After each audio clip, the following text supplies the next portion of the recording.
Welcome to Wine, Food and Travel with me, Marc Millon, on Italian Wine Podcast. Listen in as we journey to some of Italy's most beautiful places in the company of those who know them best, the families who grow grapes and make fabulous wines. Through their stories, we will learn not just about their wines, but also about their ways of life, the local and regional foods and specialities that pair naturally with their wines, and the most beautiful places to visit. We have a wonderful journey of discovery ahead of us, and I hope you will join me.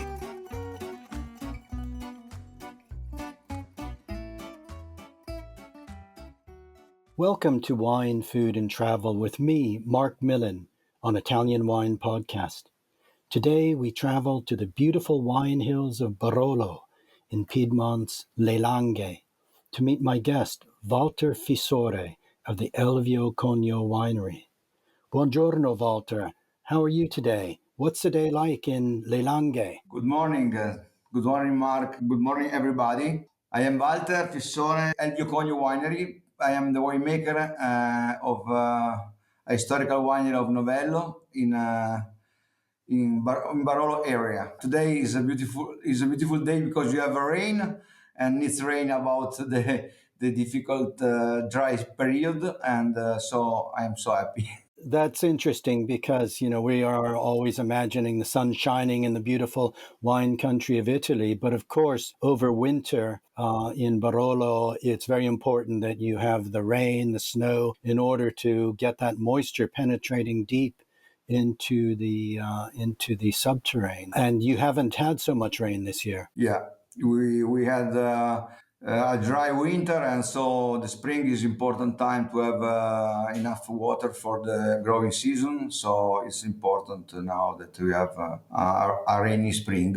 Well, I'd like you to perhaps transport our listeners into the beautiful world of the Barolo wine zone. I know it's a bit wet today, but I've been there in all seasons, in snow, in the heat of summer, and at any time with these wonderful steep hills in the valleys. It's such a beautiful area. Can you please describe where you are in the Barolo wine zone and what's unique about your corner? Yes. We are located in the southern part of Barolo area. Is our district municipally is Novello, located very close to the Barolo, exactly in the Ravera crew. Our winery is located on the top of the hill, surrounded from 11 hectares of vineyards in one piece of land. That is our great power for us because we can manage very well the vineyards and follow directly looking at the vineyards, so not so far, and that helps to do much better wine. Novello is one of the 11 villages where the Barolo find a great expression, especially in Ravera, that is located at 380 meters above the sea level, where we have a beautiful microclimate with beautiful temperature excursion through night and day that get a beautiful freshness to the wine, especially to the Nebbiolo. Here we find a beautiful condition to express a Barolo so unique, because the characteristics of Ravera are elegance, finesse, complexity, and wine that age really well. My father-in-law founded this winery in 1991. Since a long experience get from another winery in La Morra, Marcarini, that he founded in 1951 and 61, sorry. And then in 1990 we moved to Novello because he born here and know very well the potential of this crew. In fact, thanks to him, today we can consider our crew very important. This is really interesting, Valter, because you're beginning to explain these nuances that are found in a great wine region like Barolo, where small differences in soil and exposition in from one comune to the next gives a completely different expression in these wines, all produced from this same grape variety, Nebbiolo. Tell us a little bit about Nebbiolo, this great grape of Italy. Nebbiolo grape is became in the last years one of the most important grape of Italy, and this variety found a great condition to grow in Piedmont. In fact, is Piedmont is the unique place where you can Piemonte and a little bit of Lombardia in Valtellina. You find great condition to grow because probably the microclimate and the soil are very unique, and this grape find really the best condition and then get the best expression of wine possible. This is part of our history, and Nebbiolo today is like Sangiovese is one of the most important red grape of Italy. Barolo, Nebbiolo grape in Barolo became Barolo thanks to the microclimate and soil, limestone soil with not too much sand, but this soil change a lot, depends of the communes. We have two different areas, like Helvetian and Tortonian. Depends of the quantity of sand that you find in the soil. So these are geological eras that... Geological era is Helvetian and Tortonian. Okay. That honestly was Langhiano, Serravagliano, Tortoniano, and Messiniano. That is a smaller geological era. Okay. Differences in some millions of years we're talking about from when an ancient sea covered this whole area, leaving behind these deposits. Yeah, from 15 to 5 million years ago. Wow, amazing. Amazing how that then becomes actually reflected in the wines that we taste today. We can taste these differences from one area to the other. Can you give us a sort of broad... I know that the Elvio Cogno winery produces not only your range of Barolos, but also Barbaresco and Langhe Nebbiolo. So different expressions of Nebbiolo. Can you sort of talk about a little bit about the differences between your wines from from either Barbaresco or when you are making a Langhe Nebbiolo? Thank you for this question. That it's important about my winery vision. Barolo for sure is really important. Is most masculine wine, more powerful. Is a wine that have a great body and great potential for age. Barolo is needs a beautiful microclimate, warmer continental, warmer time in summer, good water, and and cooler winter. That is very continental climate.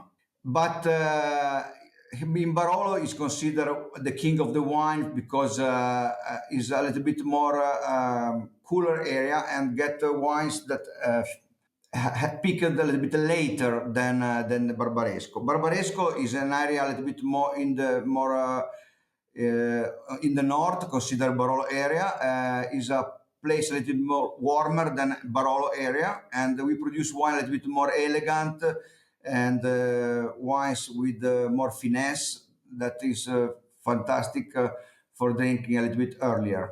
Langhe Nebbiolo is there are a lot of expression in the Langhe about in the Barolo area about Langhe Nebbiolo, because Langhe Nebbiolo sometimes is considered the classified Barolo, but in many cases is harvest choice. So we decide to do Langhe Nebbiolo from the beginning, and we use the Nebbiolo that not come from the Barolo area, but is vineyards that is located outside the Barolo area, where you have a little bit more sandy soil and you get a wine a little more drinkable, more approachable, wines that are not a small Barolo or a small Barbaresco.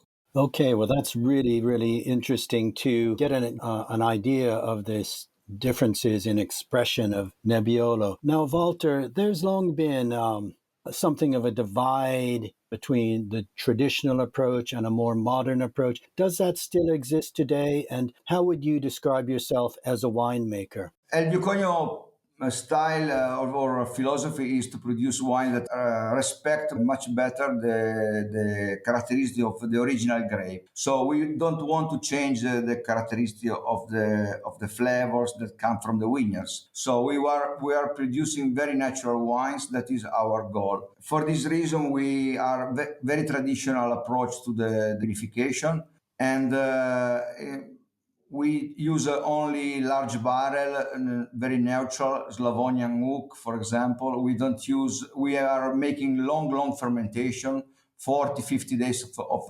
macerations. And recently we introduced a little bit whole cluster fermentation, because the trend is to have a more warmer seasons, and we want to have in our wines the beautiful elegance and finesse that come from the whole cluster style. Okay, so the whole cluster, that's only in part of the vinification, is it? Partially, it depends how we can interpret the vintage. That is very important. You cannot do every year the same, you know. But what is really important that we are producing wines that are the best expression of the Ravera cru. That is our signature. Well, let's talk about that Ravera cru in more detail. And also, I think, Valter, it's very important for our listeners to get a little bit of a handle on the MGAs, a Menzione Geografica Aggiuntiva, because I think it's something wine drinkers are less familiar of, this idea of really having that pinpoint precision from these named cru vineyards that have history and character and personality. So if we could talk a little bit about Ravera, what makes that special, but also in general about MGAs and their increasing importance. Yeah, since 2010 we get MGA, and that was a very important key point for the consumer and for the wine lovers that want to understand a little bit better the difference that we have with different position, with different vineyards. That is really important. We're talking about the cru, but MGA is the right name, and MGA represent wines that comes from a special area, special zone, and where the wines have different aspects, different sensation, different aromas, different personality. That is really important for us. And today, with the MGA, Barolo increased the notoriety around the world. Ravera is located in the border of the Novello village near Barolo, take part of the Chuvi, and Ravera is considered today one of the most important cru of Novello. Thanks also to Elvio Cogno that since 1981 already put on the label the cru, the name of the MGA Ravera. Ravera is located at 380 meters, so it's a very windy place. So we have a beautiful freshness and beautiful temperature excursions. And you get this aspect in the wines. When you try the wine, find a beautiful minerality and the freshness, elegance, but complexity for sure. The MGA today mostly became famous, are more famous than others, but that helps to understand why we make this choice, because in the years before we talking about Barolo in general, and you don't have this single expression comes from the single cru. Yes, I think it is really important, and it's certainly a way for wine lovers to have an extra tier of enjoyment, an extra level of understanding of an area. First of all, beginning to consider the different comune and how styles change between Novello, Barolo, Serralungo, or Castiglione Faletto, but also this precision from the individual name vineyard. So I would urge our listeners to be aware of the MGAs, not just in Barolo, but in other areas of Italy, in Barbaresco, for example, as well as the name of the wine itself. Now, Valter, can we talk about a special white wine that is not often encountered, your Anescetta, produced from Nascetta, an unusual grape that, as I say, many people will not have heard of, let alone tasted. Yes, we are lucky also because in Novello we found Nascetta grape, and Elvio Cogno was a little bit the pioneer to save this historical variety that since 18th century was very popular here in Novello commune, and then was abandoned. Probably was a little bit difficult to cultivate this white variety. Consider always that we are in the Barolo area. That is not so easy when you are entering competition like with a wine so important like Barolo.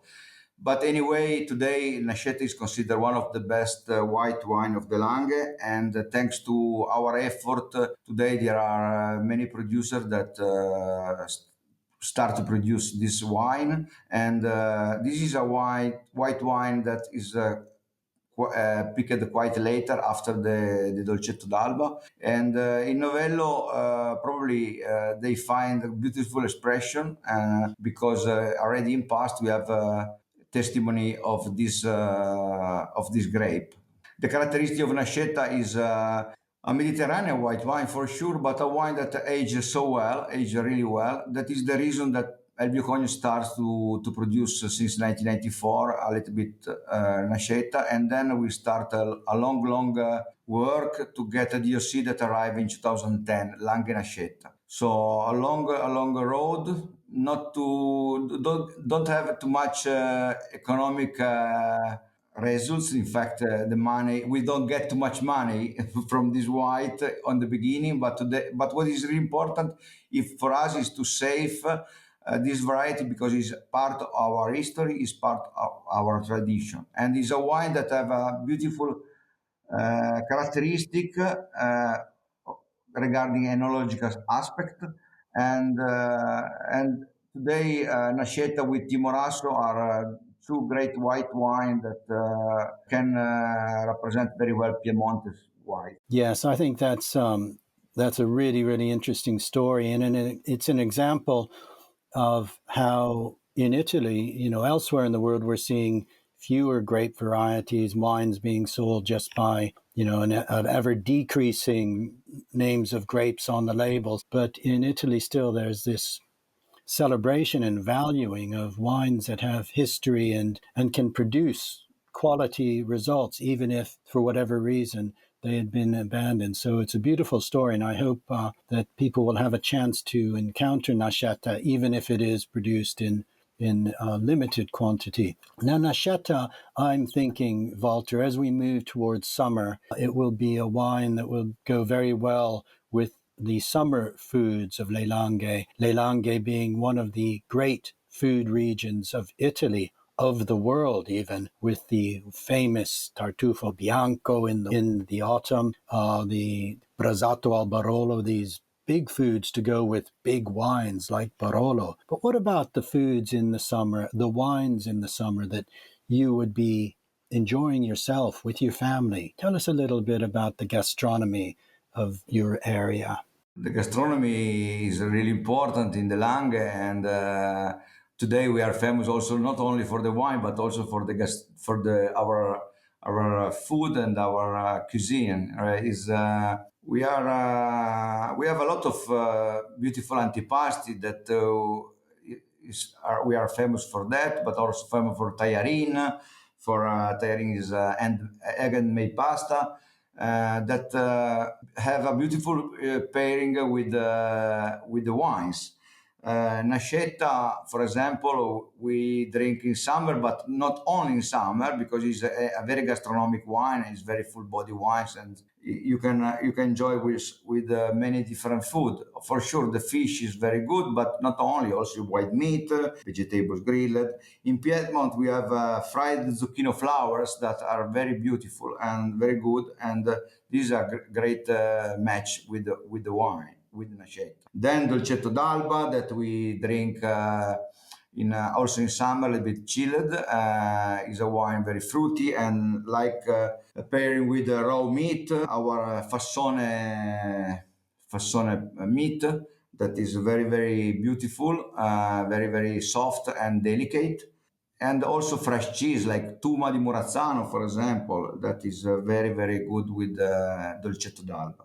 Barbera, I love for example, Barbera, I love with tajarin, with truffles, or with rich food because it's a little bit more needs. Barbera has acidity and needs a little bit more fat food, and is very good with pork, with our arrosti and tajarin with truffles. And Barolo is a wine that I love to drink always. Sorry, but because it's a wine that also recently I started to drink Barolo also with the fish. So for explain that how is changed the Barolo in the years. In past was very austere, very heavy, a little bit too much tannic. Today is more delicate, more drinkable, more fresh because the viticulture helps to get the wine in this way. And but Nebbiolo is beautiful with our arrosti, with our meat, with our brasato al Barolo, use typical food of Piedmont, main course. Wow, wonderful. It's a really, really delicious menu. I think it's certainly one of the great food areas of Italy, as well as one of the greatest wine areas. Just finally, Walter, the wine country of Le Langhe has been marked by UNESCO as a World Heritage Site. Tell us, our listeners, just a little bit about what is so attractive and what they should do when they come to visit Le Langhe, why they should visit Le Langhe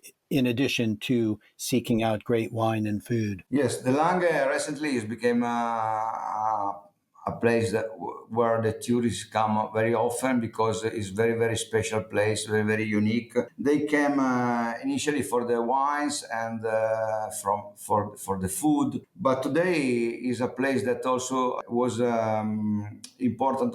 It's important also for the tourists to have different excursions with bicycle. We are doing we have a lot of castle to visit. So for sure, the visit is enogastronomic tours, but we have a lot of things to do because Langhe, thanks to UNESCO, is became important in the world and you are immersed into the nature and you can admire the winery, the vineyards, or very well is all is very well organized, and you find a place that honestly is not too expensive considering the quality that we can get offer. Yes, it's as you say, Walter, it's a place where you can immerse yourself totally into a magnificent countryside with so much to offer. Walter, thank you very much for being my guest today. You've really taken us into Le Langhe, into an understanding of the wines of Elvio Cogno, and also into a deeper understanding of some of the nuances of Barolo through the MGAs and the differences in expression of this great grape,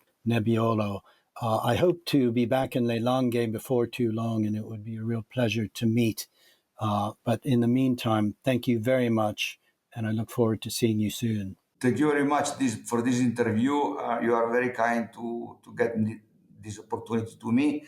And I'm sorry if my English is not so perfect to explain everything, but I try to the best as I am doing with the wine. No, your English has been perfect, and you've been a great ambassador of the area. So thank you very much. And a presto. Grazie. Thank you so much. Ciao. Ciao, Mark.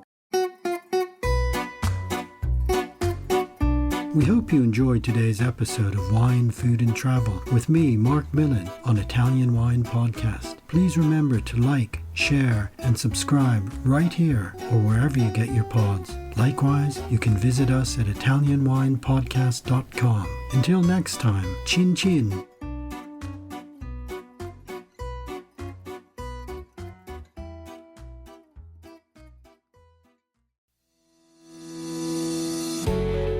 Hi guys. guys. I'm Joy Livingston, and I am the producer of the Italian Wine Podcast. Thank you for listening. We are the only wine podcast that has been doing a daily show since the pandemic began. This is a labor of love, and we are committed to bringing you free content every day. Of course, this takes time and effort, not to mention the cost of equipment, production, and editing. We would be grateful for your donations, suggestions, requests, and ideas. For more information on how to get in touch, go to ItalianWinePodcast.com.